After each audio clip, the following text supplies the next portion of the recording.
Assalamualaikum Pak Pur. Waalaikumsalam warahmatullahi wabarakatuh, Bika. Selamat siang. Selamat siang juga, Bika. Bagaimana kabarnya Pak Pur hari ini? Sehat? Alhamdulillah, sehat, Bika. Senang dengarnya Pak Pur hari ini sehat. Semalam Pak Pur jabri saya, katanya ada hal yang ingin dibicarakan ya. Iya, Bika. Apa yang bisa saya bantu hari ini Pak Pur? Kelihatannya agak serius ini ya. Iya, Bu.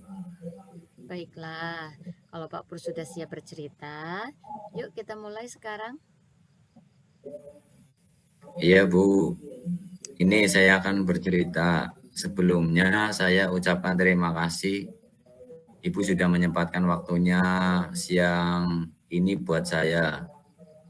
Ya, coba ceritakan apa yang ingin Pak Pur sampaikan hari ini. Begini, Bu Ika. Saya ingin meningkatkan kompetensi saya dalam mengelola kelas. Masya Allah, bagus sekali Pak Pur. Apa tujuan Pak Pur ingin meningkatkan kompetensi tersebut? Begini Bu Ika, saya ingin menciptakan kelas yang kondusif dan menyenangkan bagi siswa. Oke, kalau boleh tahu, hal apa yang mendasari Pak Pur ingin meningkatkan kompetensi dalam mengelola kelas melalui penciptaan suasana kelas yang kondusif dan menyenangkan bagi siswa? Ya Bu, pada akhir-akhir ini saya merasa suasana kelas menjadi lebih ramai dari biasanya. Oh, begitu. Apakah Pak Pur sudah mencari tahu penyebabnya ini sebelumnya? Sudah Bu, Menurut pengamatan Pak Pur, kira-kira apa penyebabnya? kalau menurut saya itu terjadi karena selama ini saya mengajar dengan cara yang konvensional Bu. Oh, jadi menurut Pak Pur, kelas menjadi ramai dan kurang kondusif karena Pak Pur masih mengajar dengan cara konvensional ya? Iya betul Bu Ika, saya merasa begitu. Hmm, apakah Pak Pur sudah melakukan sesuatu untuk mengatasi permasalahan ini? Menurut saya, ini berkaitan erat dengan rencana Pak Pur tadi yang katanya ingin meningkatkan kompetensi Pak Pur. Sudah Bu, saya sudah mencoba berbagai metode dalam pembelajaran, tetapi ada yang benar-benar kurang efektif begitu Bu Ika. Oke, apa yang menjadi tantangan Pak Pur dalam mencapai tujuan tersebut? Saya itu masih merasa kesulitan untuk mengendalikan siswa yang suka berbicara saat pelajaran berlangsung. Oke, saya mengerti. Hmm, menurut Pak Pur, kira-kira apa penyebab siswa suka berbicara saat pelajaran berlangsung? Apakah mungkin karena mereka tidak memahami materi pelajarannya? Atau apakah karena mereka bosan? Atau mungkin bahkan karena mereka ingin menarik perhatiannya Pak Pur dan teman-temannya? Kalau saya pikir karena mereka tidak memahami materi pelajaran, sehingga akhirnya mereka itu merasa bosan dan mengajak temannya itu berbicara. Oh, itu pengamatan yang bagus Pak Pur. Menurut Pak Pur, apa yang Pak Pur butuhkan saat ini untuk mengendalikan siswa yang suka berbicara saat pelajaran berlangsung tadi? Saya itu membutuhkan strategi untuk mengendalikan siswa yang berbicara saat pelajaran berlangsung begitu, Bika. Baik, baik. Saya rasa Pak Pur butuh strategi ya. Kira-kira strategi apa yang akan Pak Pur gunakan untuk mengendalikan siswa yang suka berbicara saat pelajaran berlangsung, Pak Pur? Ya, kalau saya rasa itu perlu memberikan penjelasan yang lebih jelas dan menarik pada siswa. Saya juga akan menggunakan metode pembelajaran yang lebih bervariasi dan inovatif agar siswa tidak bosan. Selain itu, saya juga akan memberikan penguatan positif kepada siswa yang tidak berbicara. Kita memberikan pujian atau penghargaan kepada siswa yang diam mendengarkan pelajaran, begitu Bika. Oke, ide bagus Pak Pur. Apa yang Pak Pur sebutkan tadi itu merupakan strategi yang bagus untuk mengendalikan siswa yang suka berbicara saat pelajaran berlangsung.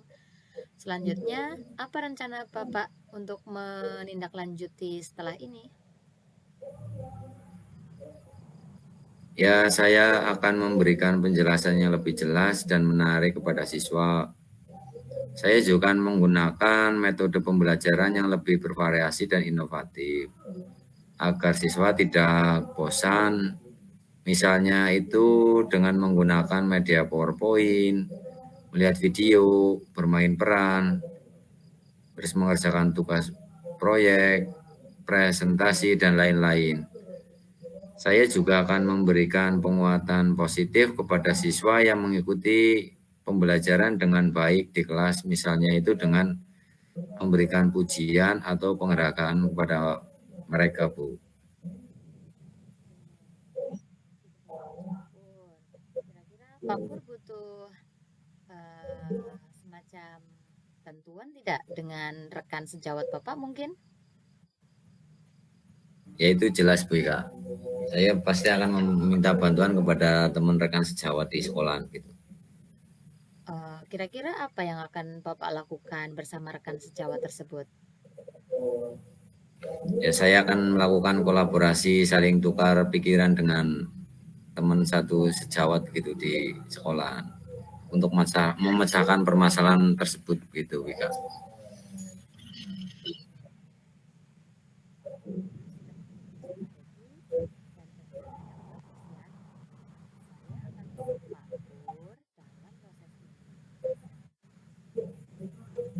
Iya, Bu Ika, terima kasih atas dukungannya.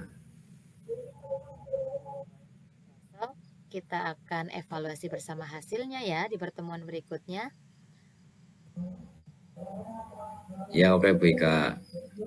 Oke. Saya rasa sudah. Apakah ada hal lain yang perlu kita bahas lagi di pertemuan kali ini, Pak Pur? Saya rasa sudah cukup, Bu Ika. Oke, baiklah. Saya rasa kita sudah selesai untuk hari ini ya, Pak Pur. Iya, Bu Ika. Terima kasih Nggih atas waktu yang sudah diberikan kepada saya, Bu Ika. Oke, silakan Pak Pur implementasikan strategi yang sudah Bapak sebutkan tersebut, kemudian berkolaborasi dengan teman sejawat, dan besok kalau sudah diimplementasikan, saya tolong diberitahukan hasilnya ya Pak. Iya, Bu Ika. Terima kasih. Yaudah, Bu Ika. Assalamualaikum warahmatullahi wabarakatuh, Bu Ika.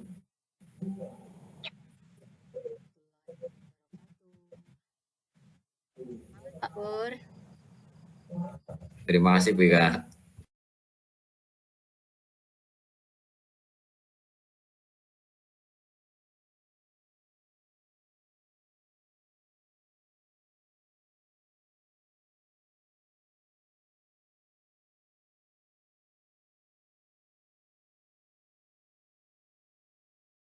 Selamat siang Pak Purwanto. Selamat siang, Bu Ika. Apa kabarnya hari ini? Alhamdulillah kabarnya baik. Bagaimana dengan kabarnya, Bu Ika? Alhamdulillah baik juga. Maaf mengganggu waktunya Pak Pur sebentar, bisa tidak ya? Oh, nggih, bisa, Bu Ika. Silahkan. Tidak apa-apa. Apa yang ingin Bu Ika sampaikan? Kelihatannya Bu Ika itu ada permasalahan.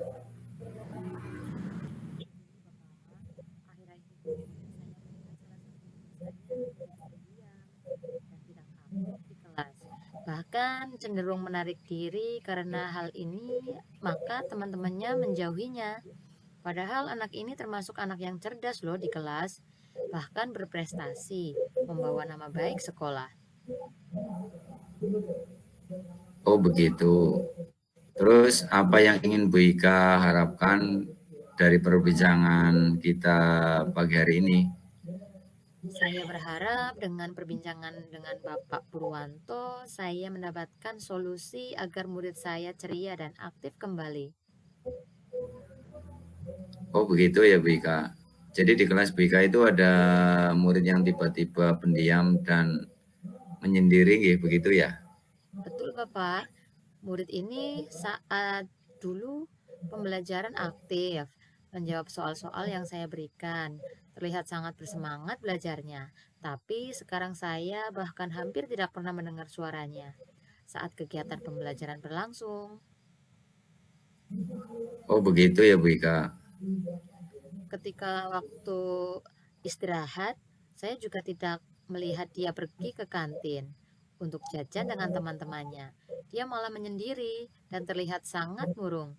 Sebetulnya pernah saya melihat temannya mengajak dia untuk jajan ke kantin, tapi dia menolak.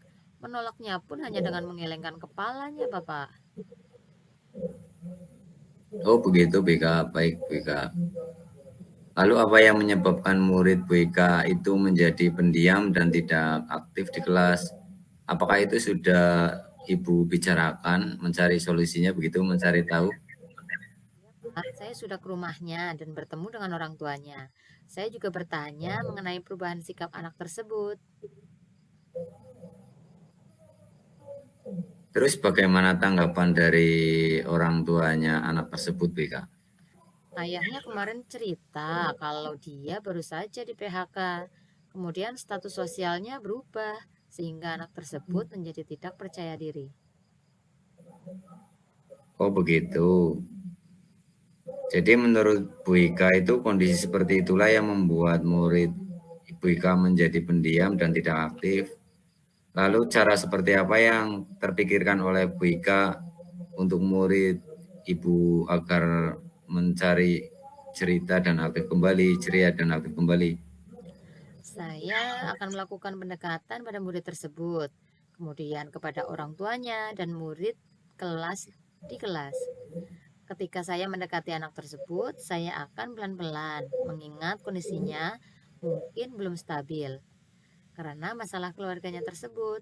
Saya juga akan memperbaiki pembelajaran saya, Pak, di kelas. Oh begitu Bu Ika. Jadi Ibu akan melakukan pendekatan perbaikan pembelajaran di kelas begitu Bu Ika? Iya, Pak. Terus untuk menyelesaikan masalah ini bagaimana Bu Ika? Hal yang akan saya lakukan pertama adalah melakukan pendekatan kepada murid tersebut, kemudian ke orang tuanya. Kemudian saya juga akan memotivasi murid tersebut agar lebih ceria dan aktif. Dan yang terakhir, saya akan menerapkan berbagai model pembelajaran yang mengaktifkan murid. Hmm, bagus Bu Ika. Terus lalu strategi seperti apa yang akan diterapkan Bu Ika untuk melakukan hal tersebut? Seperti yang saya ungkapkan tadi, saya akan mendekati murid tersebut, kemudian memotivasinya untuk lebih giat belajar, bahwa dalam kehidupan pasti akan ada kegagalannya. Namun kita harus terus bangkit. Anak itu juga merupakan kebanggaan sekolah karena pernah menorehkan prestasi, membawa nama baik sekolah. Jadi saya akan terus berusaha mengembalikan rasa percaya dirinya. Saya juga akan berkomunikasi dengan orang tuanya untuk selalu mendukung anaknya dalam belajar. Kemudian di kelas saya akan memberikan pengertian pada murid lainnya bahwa ketika ada anak yang sedih, harusnya mereka menunjukkan empati dan simpati. Jangan terus menjauhinya. Saya akan menunjukkan bahwa makna persahabatan itu sangat penting. Selain itu, saya akan menerapkan berbagai model pembelajaran agar murid saya bisa aktif di kelas, misalnya dengan diskusi, bermain peran, atau dengan menggunakan model cooperative learning, dan lainnya, di mana murid saya akan bekerja sama dalam kelompoknya. Dengan pembelajaran aktif ini, maka suasana pembelajaran akan menyenangkan, menarik, dan menantang, khususnya pada anak pendiam itu. maka dia akan lebih terbuka lagi dan bisa bekerja sama dengan teman-temannya. Wah, bagus sekali itu rencananya Bu Ika yang disampaikan tadi. Terima kasih, Pak. Terus selanjutnya bagaimana komitmen terhadap rencana Bu Ika ini? Saya akan terus memotivasi semua murid saya untuk lebih giat belajar dan tetap percaya diri apapun kondisinya. Karena dengan ilmu pengetahuan, mereka akan dapat meraih cita-citanya. Saya akan terus menggunakan berbagai model pembelajaran yang mengaktifkan murid agar anak itu ceria dan aktif kembali. Tidak hanya pada anak itu saja, pada dasarnya pemilihan berbagai model pembelajaran akan memfasilitasi kebutuhan belajar murid. Dengan kegiatan yang bermakna, maka pengetahuan mudah terserap, sehingga tujuan pembelajaran dapat tercapai. Anak-anak juga akan lebih aktif, senang, dan memupuk rasa kebersamaan mereka dalam kelompoknya. Wah, bagus sekali itu rencananya Bu Ika. Saya mendukung Bu Ika dalam rencananya. Semoga rencananya lancar ya Bu Ika. Oke, terima kasih Bapak atas apresiasinya. Terus kira-kira untuk menjalankan rencana ini siapa yang membantu Bu Ika? Rekan sejawat saya, yaitu guru mata pelajaran, Pak. Saya akan meminta mereka membantu saya dengan bertukar pikiran dan berkolaborasi agar mereka bisa sama-sama meningkatkan rasa percaya diri anak itu, terutama pada saat pelajaran yang mereka ampuh. Kan biasanya di kelas lain juga ada yang tipe-tipenya seperti itu, Bapak. Terus tindak lanjutnya Bu Ika akan melakukan apa lagi begitu? Setelah ini, saya akan segera berkoordinasi dengan rekan sejawat untuk membahas masalah ini, lalu berkolaborasi untuk membantu murid saya itu menjadi lebih ceria kembali. Wah, luar biasa. Jadi pada sesi ini apakah percakapan ini kali ini sudah sesuai dengan tujuan awalnya Bu Ika begitu? Sudah, Pak. Saya sudah tahu apa yang harus saya lakukan untuk memecahkan masalah saya. Baiklah Bu Ika, saya doakan semoga rencananya Bu Ika itu akan berhasil. Terima kasih Bapak atas supportnya. Amin. Semoga lancar Bu Ika. Terima kasih. Ya, terima kasih Bapak atas waktunya. Semoga rencana saya berjalan dengan lancar. Terima kasih Bu Ika.